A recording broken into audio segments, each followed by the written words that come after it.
Hello students, अस्सलाम वालेकुम। उम्मीद है आप सब खैरियत से होंगे। हमने लास्ट लेक्चर्स में सेकेंड ईयर मैथमेटिक्स की एक्सरसाइज 6.8 स्टार्ट करी थी पार्शियल फ्रैक्शंस की। उसमें हमने आपको कुछ क्वेश्चंस करवाए थे। आज भी हम एक्सरसाइज 6.8 ही के कुछ क्वेश्चंस करेंगे पार्शियल फ्रैक्शन के, बट डिफरेंट टाइप्स के। तो let's start exercise 6.8। I am choosing question number 6।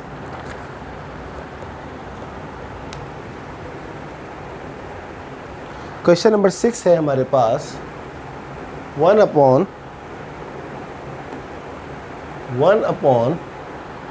x4 x plus 1। And question वही है, resolve into partial fraction. Student, मैंने आपको लास्ट लेक्चर में बताया था कि पार्शियल फ्रैक्शन का जो पहला स्टेप होता है वो ये होता है कि numerator must be greater than the denominator. और इस केस में आप देख लें, डिनोमिनेटर ऑलरेडी बहुत बड़ा है, न्यूमरेटर पे तो खाली 1 लिखा हुआ है। तो पहला जो कंडीशन थी वो तो आपकी सेटिस्फाइड हो गई है कि डिनोमिनेटर जो है वो न्यूमरेटर से बड़ा है। सेकंड, अब आप क्या करेंगे, इसको फैक्टराइज ऑलरेडी हुआ है। आप क्या करेंगे, इसको लिख देंगे सॉल्यूशन में बल्कि पहले क्वेश्चन लिखा जाता है 1 upon x4 into x plus 1 is equals to a upon x, b upon x square, c upon x cube, d upon x4, e upon x plus 1। अब आप सोच रहे होंगे ये इतने सारे वेरिएबल्स कैसे आ गए। बात यह है कि x4 लिखा हुआ था, ये x4 can be right x into x square. पहला आपके पास मतलब x आ गया, फिर एक्स स्क्वायर आ गया, फिर आपके पास एक्स क्यूब आ गया। यानी कि आपने क्या करा, इसको तोड़ा है। किस तरह तोड़ा है आपने, यानी कि आपने पहले x की फॉर्म में ब्रेक कर दिया, फिर आपने एक्स स्क्वायर की फॉर्म में ब्रेक कर दिया, फिर एक्स क्यूब की फॉर्म में, फिर x4। ये पार्शियल फ्रैक्शन का रूल है कि आपके पास अगर ज़्यादा पावर है तो आप उसकी स्मॉलेस्ट पावर से शुरू करें और उसकी हाईएस्ट पावर तक ले जाएं। आपके पास स्मॉलेस्ट पावर क्या थी, हाईएस्ट पावर क्या थी, 4। तो स्मॉलेस्ट पावर क्या होगी, 1। तो आपने क्या करा, 1 x1 x2 x3 x4, और ये जो x प्लस 1 था ये आ गया इसके नीचे। अब आपके पास ये काफ़ी बड़ा सवाल हो गया। अब आपको इन 5 constants a b c d e की वैल्यू को ढूंढना है। ढूंढने का तरीका वही है जो हमने लास्ट में किया था। सबसे पहले तो आप एलसीएम ले लेंगे। 1 upon x4 x plus 1 is equals to, LCM क्या आ जाएगा इसका, ऑब्वियसली x4 और x प्लस 1। a के साथ क्या मल्टीप्लाई हो जाएगा, ये x है, ये x4 है, ले जाएगा x क्यूब और यहाँ आ जाएगा x प्लस 1। b के साथ ये लिखा हुआ है x स्क्वायर, ये हो जाएगा x स्क्वायर x प्लस 1। सी के साथ एक्स क्यूब लिखा हुआ है तो सिर्फ क्या आ जाएगा, एक्स आ जाएगा और हो जाएगा एक्स प्लस 1। डी के साथ x4 लिखा हुआ है तो सिर्फ ले जाएगा डी के साथ एक्स प्लस 1, प्लस ई के साथ एक्स प्लस 1 कट जाएगा तो रह जाएगा x4। चलें, अब इसको एक दफ़ा फिर आपको समझाता हूँ कि मैंने क्या किया। मैंने लिया है एलसीएम x4 और x प्लस 1 का। यहाँ पर x1 था, x4 से कट के x क्यूब रह गया, x क्यूब और x प्लस 1 आ गया। फिर था मेरे पास x स्क्वायर, तो x स्क्वायर से x4 कट रहा तो x स्क्वायर बचा, x प्लस 1 आ गया। फिर c के अपॉन x क्यूब लिखा हुआ था तो x क्यूब से x क्यूब आपके पास कट गया तो ये x आ गया, तो आपके पास ये x प्लस 1 आ गया। और d के साथ में लिखा हुआ था x4 से x4 कट गया तो ये रह गया x प्लस 1। और e अपॉन हमारे पास है x प्लस 1, x4 आपके पास डायरेक्ट मल्टीप्लाई आ जाएगा, ई x4 आ गया, x प्लस 1 से x प्लस 1 कट गया। अब अगला काम क्या है, आप जानते हैं कि डिनोमिनेटर ख़त्म हो जाता है। अब आप क्या करें, सबसे पहले x प्लस 1 को 0 के बराबर ले लें। क्या फ़ायदा होगा अभी आप खुद देखेंगे। x प्लस 1 को आपने ले लिया 0 के बराबर, यहाँ पर आपके पास आ जाएगा 1 इज इक्वल्स टू, देखें x प्लस 1 को आपने 0 के बराबर ले लिया तो x आ जाएगा -1 के बराबर। अब आप ले लीजिए 1 is equals to a into x cube. X cube क्या है, -1 क्यूब, लेकिन ये लिखा हुआ है x + 1 0, कहानी ख़त्म हो जाएगी। प्लस b x स्क्वायर -1 का स्क्वायर, x + 1 0 लिया था आपने, प्लस c x क्या है आपके पास -1, x + 1 क्या हो जाएगा 0, प्लस d x + 1 क्या है 0, प्लस e x क्या है -1 की पावर 4 हो जाएगा। तो 1 = ये पूरी चीज़ 0 से मल्टीप्लाई हुई 0, प्लस ये पूरी चीज़ 0 से मल्टीप्लाई हुई 0, ये पूरी चीज़ 0 से मल्टीप्लाई हुई 0, ये पूरी चीज़ 0 से मल्टीप्लाई हुई 0, प्लस e -1 की पावर 4 + 1 होती है तो ये रह जाएगा e। Hence 1 = 0 + 0 + 0 + 0 plus e = e। यहाँ से आपका वैल्यू आ गया e = 1। e आपके पास 1 आ गया, इसको हम लिख लेते हैं साइड में, हमारा e आ गया 1। अब हमें a b c d की वैल्यू भी तलाश करनी होगी। कैसे आएगी देखते हैं। दूसरी चीज़ हम ले लेते हैं यहाँ पर, अभी हमने लिया था x + 1 = 0, अब हम ले लेते हैं x = 0। तो देखते हैं अब क्या होता है, a × x की जगह पर क्या रखेंगे 0, तो ये पूरी चीज़ क्या हो जाएगी 0 × 0, प्लस b ×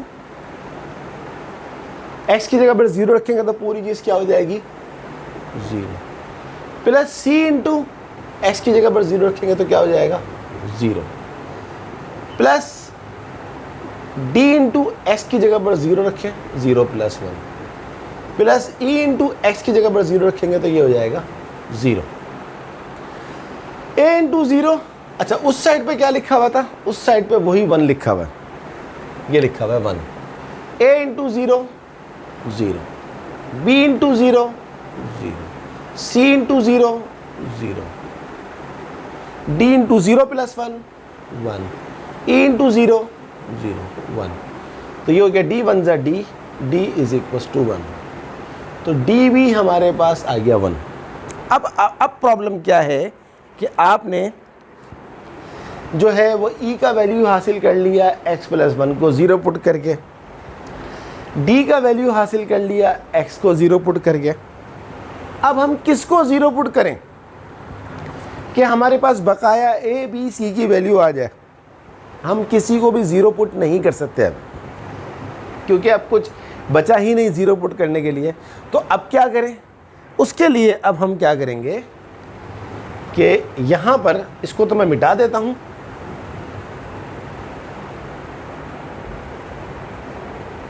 अब हम क्या करेंगे इन सबको मल्टीप्लाई करेंगे। 1 = वो जो मैंने मिटाया था वो जगह नहीं है इसलिए मिटाया था, तो वो आपका पूरा वर्क काउंट होगा उसी तरह। ये यहाँ तक आपने काम किया था, इसके बाद जो नेक्स्ट स्टेप है वो अब शुरू कर रहा हूँ मैं।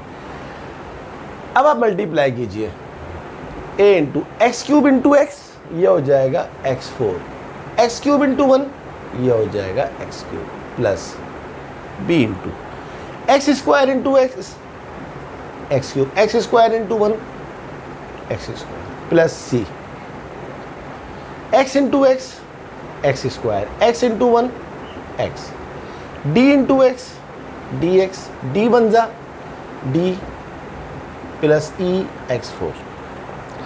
अब आप इन सबको मल्टीप्लाई मज़ीद कर दें, 1 = a को अंदर ले जाएं, ये हो जाएगा a x4, ये हो जाएगा a x3, ये हो जाएगा b x3, ये हो जाएगा b x², ये हो जाएगा c x², ये हो जाएगा c x प्लस ये हो जाएगा dx, ये हो जाएगा d, और ये हो जाएगा मेरे पास e x4। यहाँ तक हम पहुँच गए।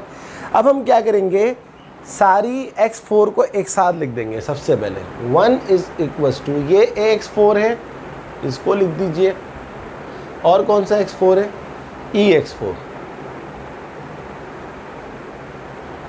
अब क्यूब वाले ले लीजिए, ये है a x3, और कोई क्यूब वाला है, ये रहा बी एक्स क्यूब, और कोई है नहीं है। अब ले लीजिए आप स्क्वायर वाला, बी एक्स स्क्वायर सी एक्स स्क्वायर, और ये आपके पास है सी एक्स, और कोई है ये रहा डी एक्स प्लस डी। अब हम क्या करेंगे, x4 कॉमन ले लीजिए, तो ये मेरे पास बचा a plus e. X cube common ले लीजिए, ये मेरे पास बचा a plus b. X square common ले लीजिए, मेरे पास बचा b plus c. X common ले लीजिए, मेरे पास बचा c प्लस डी और प्लस डी।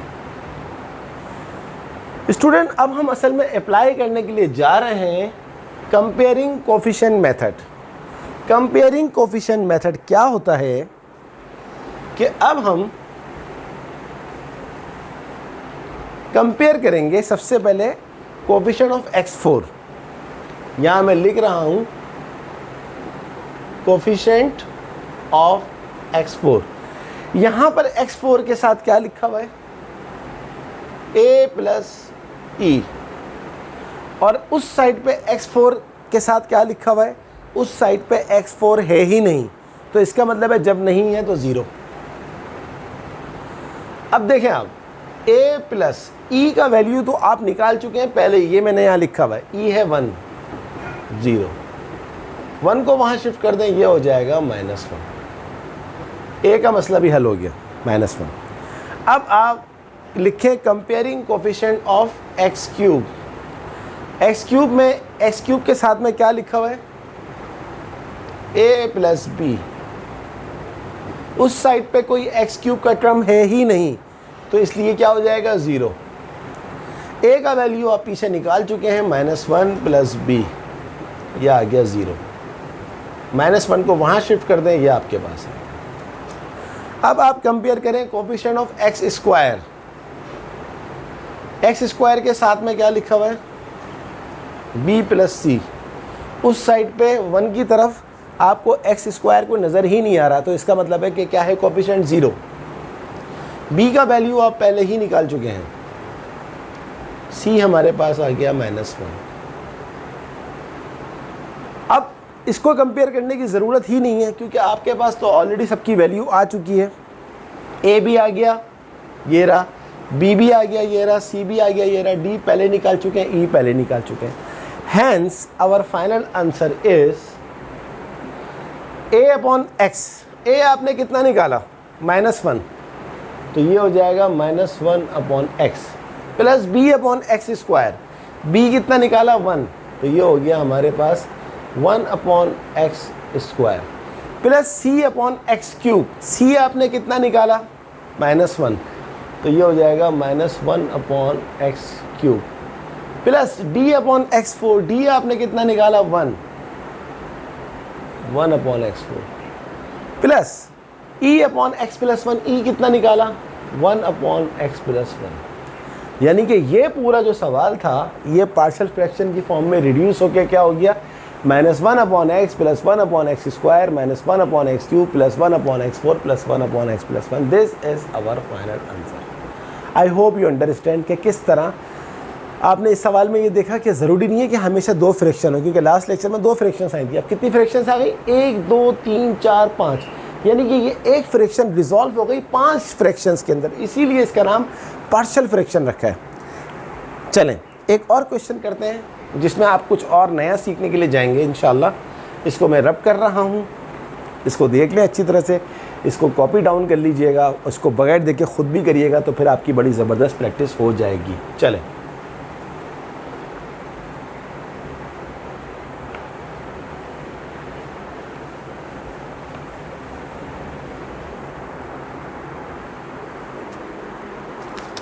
नेक्स्ट क्वेश्चन मैं चूज़ करता हूँ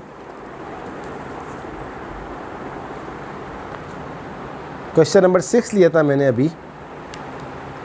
अब मैं ले रहा हूँ क्वेश्चन नंबर 10।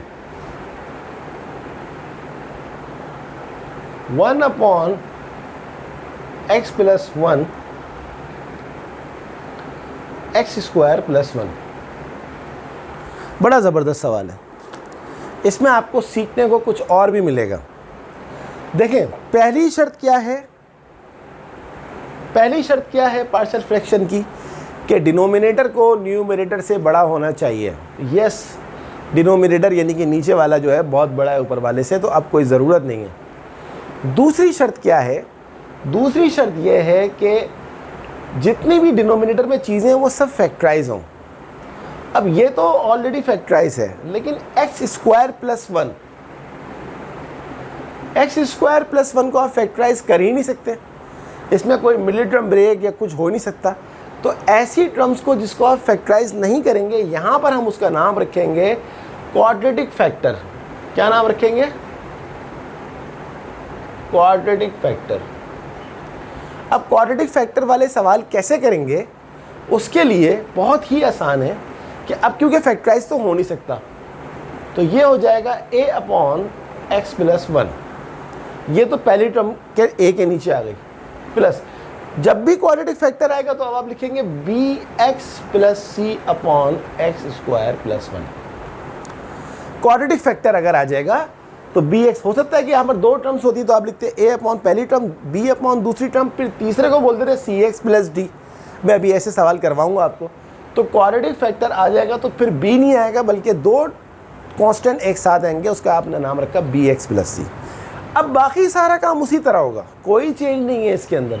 तो बस यही आपके पास छोटी सी चीज़ थी और इसके साथ ही आपकी पार्शियल फ्रैक्शन का कॉन्सेप्ट कंप्लीट हो गया है। बस क्वाड्रेटिक फैक्टर के बाद कोई नई चीज़ नहीं है। 1 upon x plus 1 x square plus 1 is equal to, LCM ले लीजिए, x plus 1 x square plus 1, तो ए से क्या मल्टीप्लाई हो जाएगा एक्स स्क्वायर प्लस 1, बी से क्या मल्टीप्लाई हो जाएगा एक्स प्लस 1। अब एलसीएम लेने के बाद डिनोमिनेटर ने ख़त्म होना ही होता है, ये हमारे पास रह गया 1 is equal to a x square plus 1 plus, sorry b x लिखना चाहिए मुझे, मैंने गलती कर दी है, मैं इस गलती को सही कर देता हूँ। बी एक्स प्लस सी से मल्टीप्लाई होगा x plus 1, I am sorry.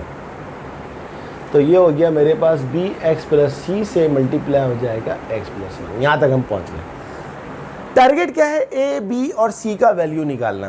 तो ए का वैल्यू तो बहुत आराम से आ सकता है अगर मैं एक्स प्लस 1 को 0 के बराबर पुट कर दूँ। तो पुट एक्स प्लस 1 बराबर है 0, एक्स मेरे पास हो जाएगा -1। तो 1 is equal to a into x square, यानी कि -1 का square plus 1 plus b into x की जगह पर -1 प्लस सी ब्रैकेट 1, और ये पूरी चीज़ तो हो गई 0। Hence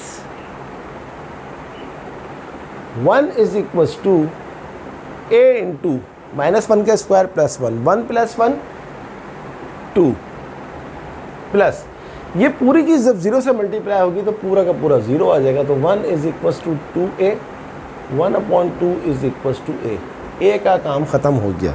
a आपके पास आ गया 1 अपॉन 2, लेकिन अभी काम ख़त्म नहीं हुआ है पूरा। अब हम निकालेंगे किसका वैल्यू? b और c का वैल्यू। लेकिन b और c का वैल्यू निकालने के लिए अब मैं कुछ और ज़ीरो पुट नहीं कर सकता। तो अब मैं कुछ और ज़ीरो नहीं पुट कर सकता, तो अब क्या करेंगे? अगर अब कुछ और ज़ीरो नहीं पुट हो रहा तो डेफिनेटली अब हम वही पुराना वाला मेथड कंपेयरिंग कोफिशिएंट लगाएंगे। कैसे? मल्टीप्लाई कर दीजिए a into x square, a x square, a into 1 a, b x into x, b x square, b x into 1 b x, c into x c x, c into 1 c. अब आप सारी same power वाली term को एक साथ लिख दीजिए।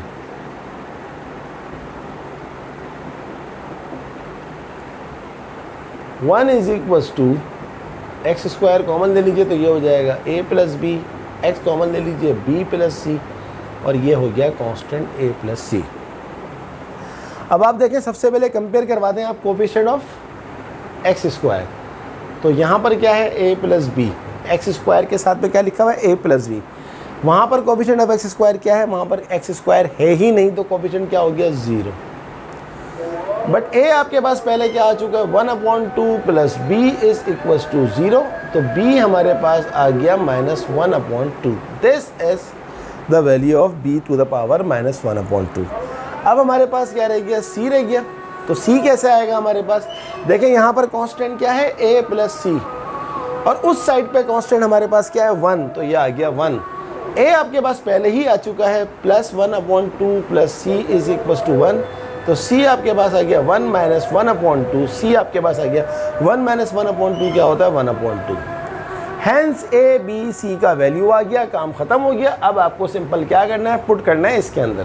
a की जगह पर क्या रखेंगे, 1/2, तो ये आ गया 1/2 × x + 1 plus bx + c। b आपके पास कितना है, -1/2 x + c कितना है आपके पास, 1/2। अपॉन में क्या लिखा हुआ है, x² + 1।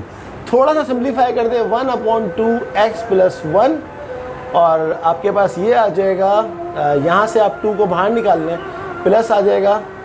चाहे तो इसको अलग अलग लिख लें, लेकिन एक साथ अगर लिखेंगे तो ये हो जाएगा 2 यहाँ आ जाएगा x² + 1, और ये हो जाएगा मेरे पास -x + 1। मैं इसका आंसर देख लेता हूँ कि किस तरह दिया हुआ है। जिस तरह इसका आंसर दिया हुआ है उसी तरह की सेटिंग बना लेंगे इसकी। ये हमारे पास क्वेश्चन नंबर 10 है, 1/2 x + 1 अपॉन, यही आंसर दिया हुआ है इसका, कोई चेंज नहीं है। So this is our final answer. I hope you understand कि हमने इसको किस तरह किया है।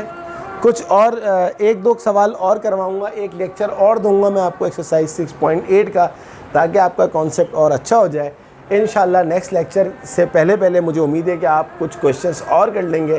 क्वाड्रेटिक फैक्टर वाले सवाल ज़्यादा आते हैं, ये मैंने आपको लास्ट क्लास में बताया था कि exercise 6.8 is the preparation of exercise 6.9। So hope you understand today's class. Kindly subscribe my channel, share my videos to other. Okay student, Allah Hafiz.